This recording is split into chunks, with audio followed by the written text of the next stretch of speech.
I would like to share with you 5 ways in which you can overcome anxiety God's way. And I will do so by focusing on what Jesus said to his followers in Matthew chapter 6, verses 25 to 34. In verse 25, Jesus says, "Do not worry about your life, what you shall eat or drink, nor your body, what you shall put on." Jesus is not saying that food and clothing are not important. Remember, Jesus was himself both human and divine, so he understood very well the importance of food and clothing for human survival. Instead, here Jesus is delivering a powerful message to us as Christians, which is, firstly, that whatever you are anxious about, remember that there is more to life than material needs. You also have spiritual needs. Life is not only about the material. Why can't you focus on prayer and improving your relationship with God? Because as Jesus says later on in the passage, when you improve your relationship with God, God provides for all your needs. Secondly, you must know and understand that God cares for you and that He is the ultimate provider for all your needs. Surely, if God feeds the birds of the air, which don't sow or reap, and clothes the flowers more beautifully than Solomon, how much more will He feed us, His children? We are of much more value than the birds of the air and the flowers. Definitely, God will provide for us. So Jesus is teaching us faith, trust, and confidence in God's care and provision. Thirdly,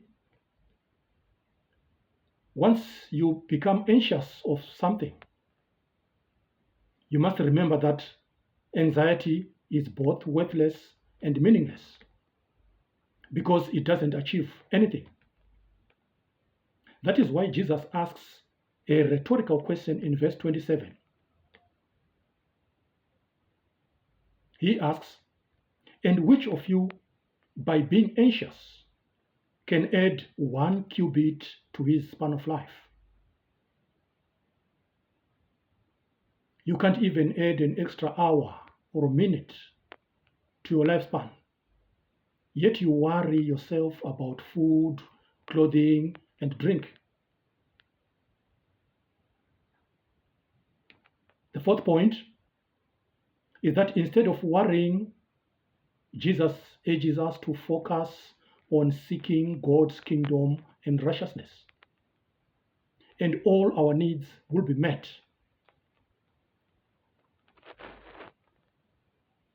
When you seek God's kingdom, you live according to God's values and will. In other words, you place yourself into His care. You move your focus from anxiety to faith. Once you do that, you place yourself under God's provision and care. Then you live freely, knowing that God will provide. And when you seek His righteousness, you align your will to God's will. You make wiser decisions, and you live a simple life, therefore reducing the need for all the numerous material things that you thought you needed. Lastly, Jesus urges us to live one day at a time. He teaches us to trust in God every day and not to be troubled by future uncertainties.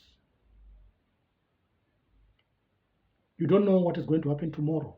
You don't know whether you are going to be there tomorrow. So you need to focus on today. Please God today. Trust God today. Have faith in God's provision today. And tomorrow will take care of itself.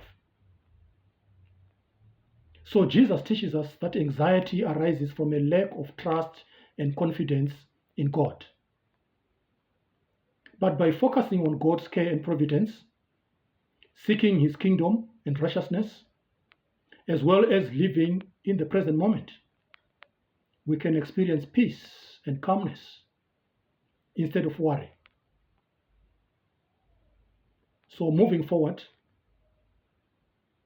we ought to place our needs under God's control because He knows what we need and is faithful to provide, often in times or ways that we have never expected. Thank you so much for watching this video. Enjoy your day. See you in the next one. Bye for now.